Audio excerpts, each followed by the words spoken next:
Welcome to the 25th episode of Dialogika. I'm Stephanie Nangilisan. And I'm Swedian Lee. And this week we're going to talk about the Women's March in Jakarta in conjunction with International Women's Day. Yeah, we're going to do a little bit of a conversational catch-up thing since Sweden didn't come to the Women's March. There's going to be a lot of guilt tripping off me, but fine, I deserve it. I haven't actually told Sweden about what happened at the Women's March. This is actually a spontaneous conversation among friends. And we're going to cover what the march was for and my involvement in it, sort of. Take pride in it. We're also going to cover how the Women's March relates to the Women's March in Washington, International Women's Day, and a little bit on the history of the International Women's Day itself. So, here's to it.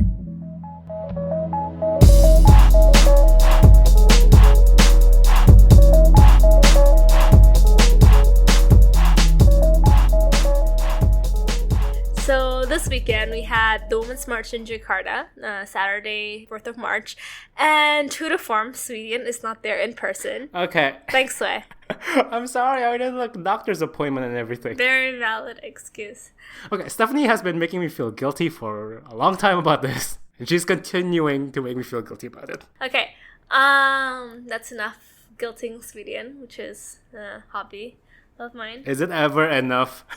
Enough for now, since we actually have to get on with the podcast. Thank you. Sweden was there in spirit and actually helped with the graphic design element.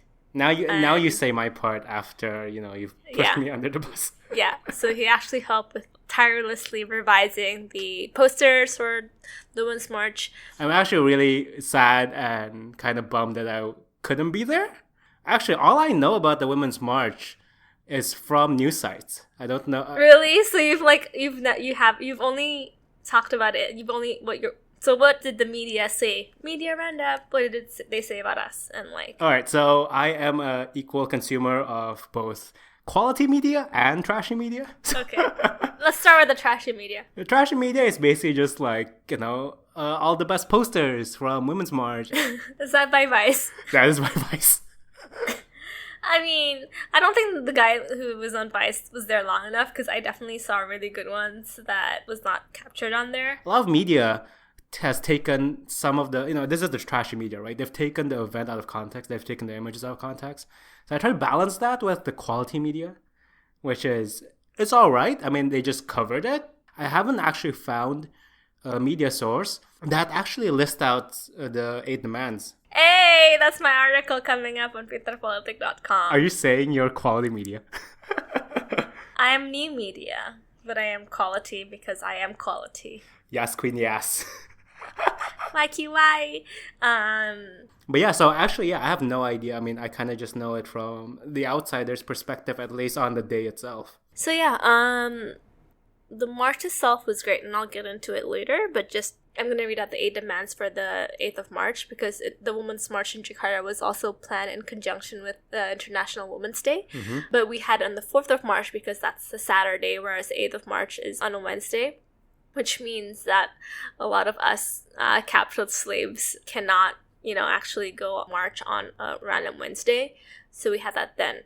But coincidentally, the 8 demands for the 8th of March, 8 and 8, kind of matches up and are kind of the central focus of our march, right? Those are the demands we have for the government and for society. Mm-hmm. And they are as follows.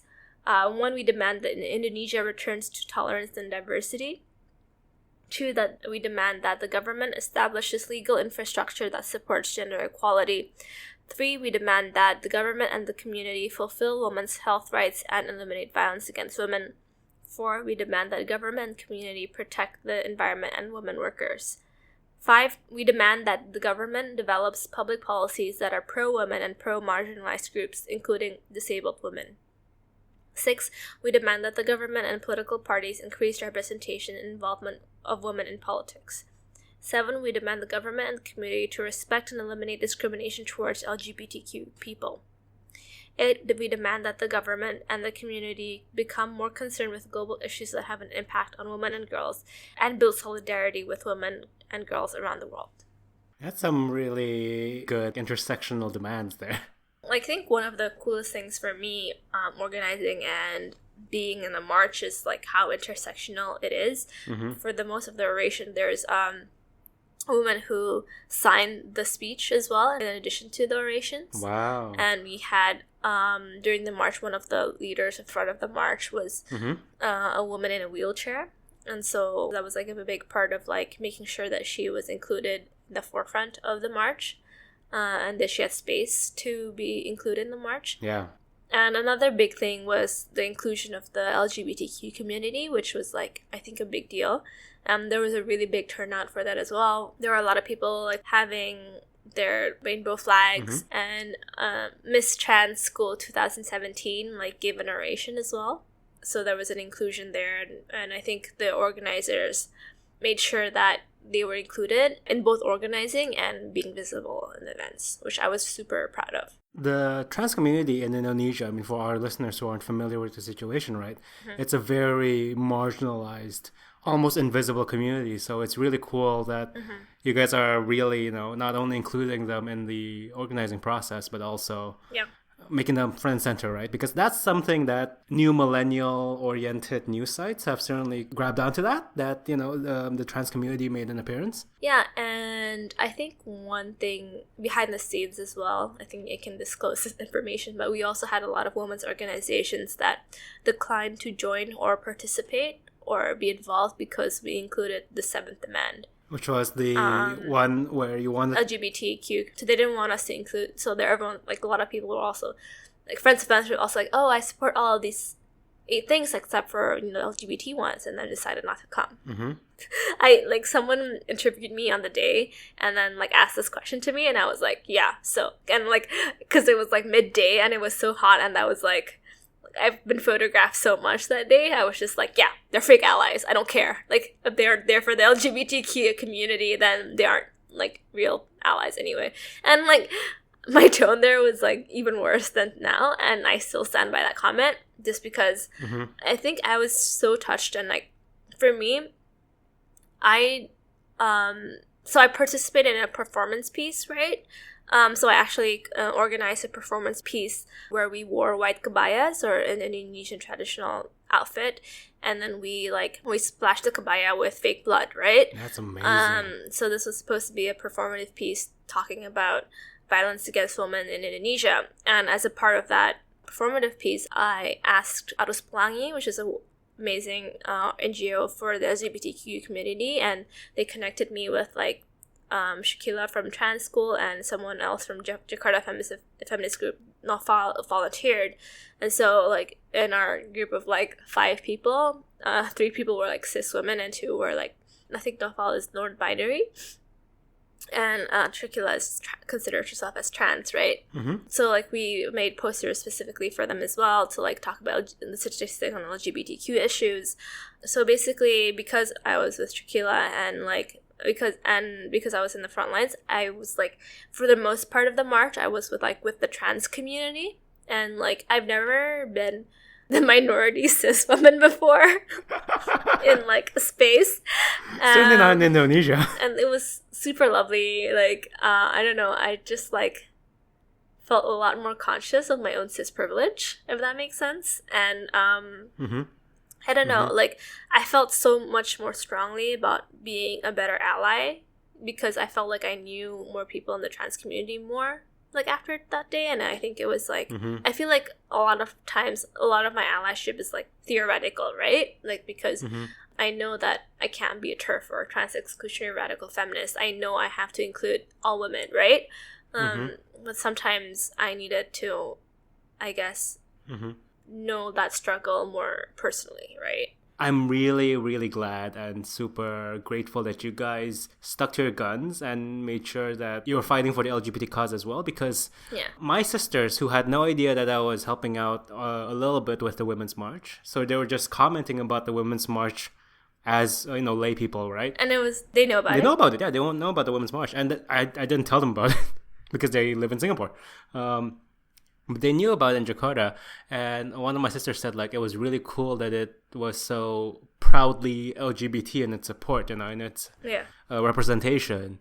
So like I think one of the things that during the oration that I was listening about, I think Yulita and from Arus Pelangi said that, like, you know, it really means a lot for them to be included in this march, because they know they cannot march on their own with as much security and as much as, like, feeling of safety, and while still being themselves, if they didn't partake in the Women's March. Like, that really struck me really, like, deep, because, like, yeah, like, Women's March, we can just march as who we are, right? But that privilege cannot be translated for the LGBTQ community in Indonesia. Like, their safety and their ability to protest and be themselves is under the protection of our cisness. And if we as cis women are not there to, like, help protect them, like, what kind of useless allies would we be?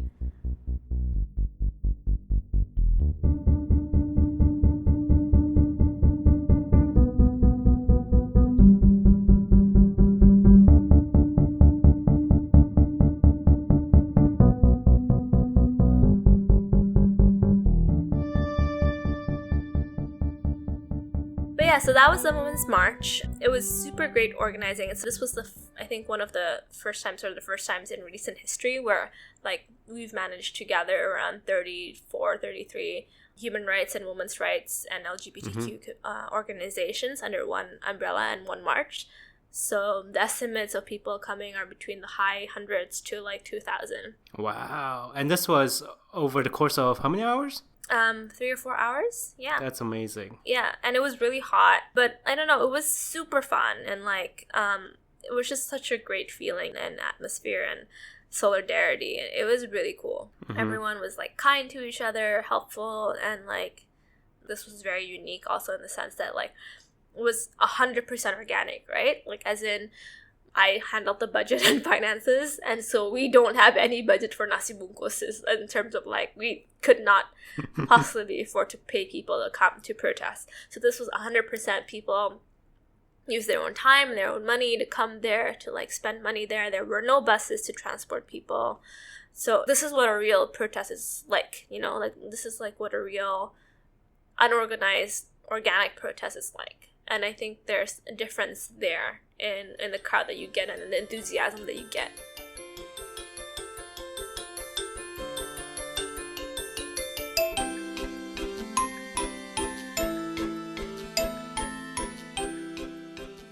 Stephanie talked earlier about how the Women's March Jakarta was held in conjunction with International Women's Day, which is every year on March 8th. So a brief history of International Women's Day for those of you who don't know about it. Because I only know about it, I kind of only know the modern version, which is the UN-tied version.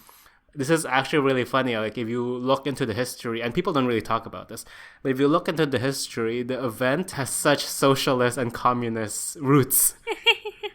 Which is amazing. You know, it started in 1909 in remembrance of a women's textile workers strike.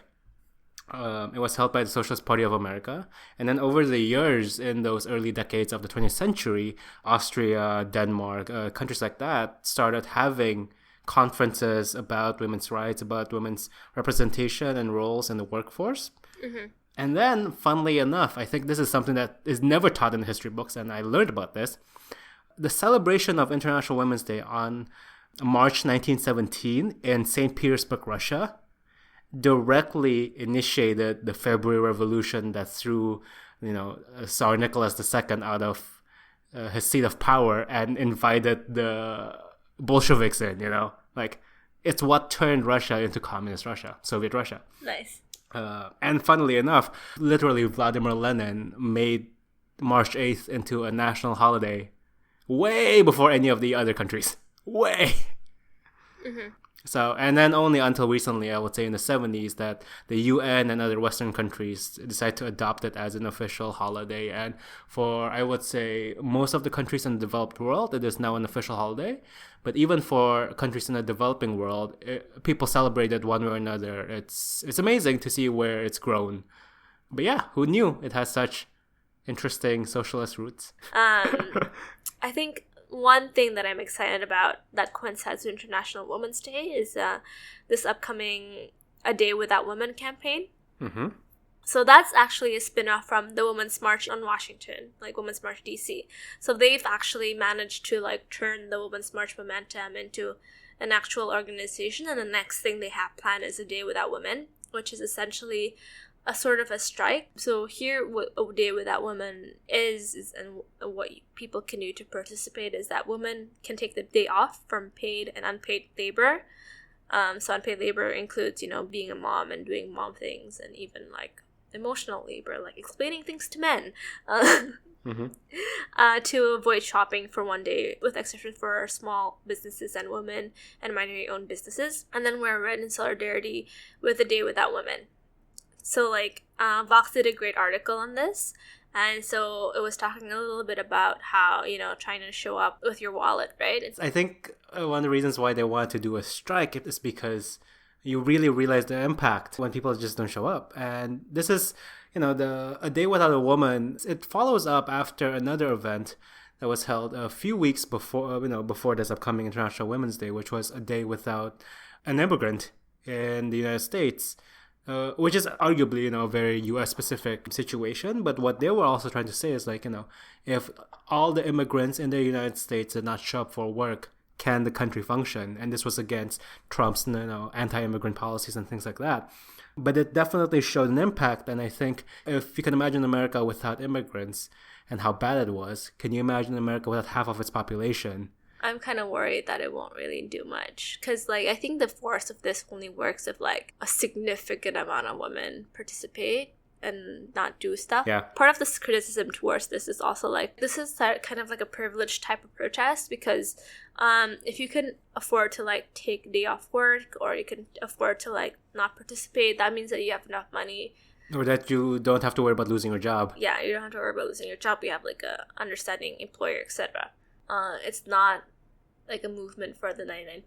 Like you said earlier with the Women's March in Jakarta, you guys held it over a weekend because you wanted to... Precisely because we wanted to include people who can't otherwise attend, right? Like, like for me, as much as like I support this movement, like I think it's like also not fair for people to like say that, oh, you're not as much of an activist because, and I think I've had people talk about this to like my type of people.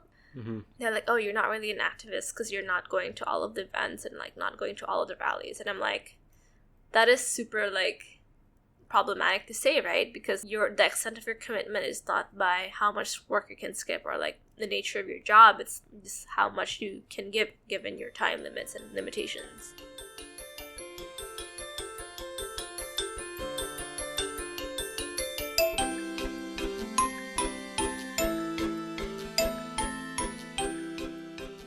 Did all of that hard work and, the stress of organizing an event and a march, did all of that, was it worth it? Can't, like, Olin Mentero is the head coordinator, and she, like, deserves a lot of, like, and Kate, too, deserves a lot of, like... Our wonderful, woke white woman, Kate Walton. And Baolin, like, also was, like, the main liaison for, like, a lot of his organizations, and... Like, I think one of the greatest things to me was the fact that it managed to unite, and Baolin deserves a lot of credit, to unite a lot of different organizations, and I think there was a lot of synergies that happened and a lot of people getting to know each other. And I think going forward that this is the real thing, like for us to organize as a group for collective change, because there's so many women's organizations in Indonesia. Everyone has their own thing and wants to carry their own flag. I think it like we need to show up as like a whole unit over and over again, and like really move more people from the casual protest sphere to like actual activism, and like activate people more as like activists. And like making it really welcoming to people, just because like even in organizing this Women's March, I don't know everybody in the movement. So imagine like just a teenager coming up to like all these veteran activists. Like I feel like they don't know what to do or what to say, even though they want to really be involved and help. So I guess what I'm gathering, from you sharing about your experience organizing and participating in the Women's March is that an event like the Women's March is a great intro event, but it should not be the end-all be-all. No. And I think everyone's super conscious of it. And I think the feeling of the crowd was that, like, we're getting to know each other here. We are in this together for the long haul, and that this is just the first of what is to come.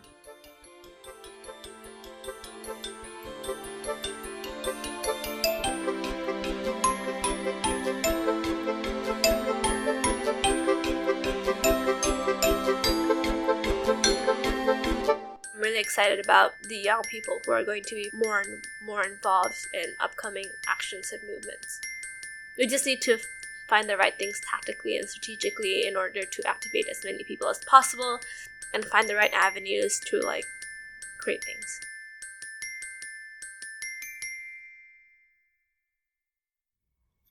Thank you so much for listening to us this week. We hope you kind of took away something from it. As always, music credits to Jazzart, Ryan Little, and Broke for Free. And if you haven't followed us on YouTube, our latest channel, you should definitely follow us. We're also still going to be on SoundCloud, but we want to highlight YouTube a bit more. And also, it's a lot easier, I guess, to listen on YouTube than, say, open up SoundCloud or, go into iTunes and download the podcast. So we're trying to make it easier for you guys to listen, to enjoy the episodes. Yeah. And once again, we always really want feedback. So email us at dialogikapodcast@gmail.com or send us a Facebook message or comment on YouTube. And as always, we'll have resources and links at our website, dialogika.id. And thanks so much for listening.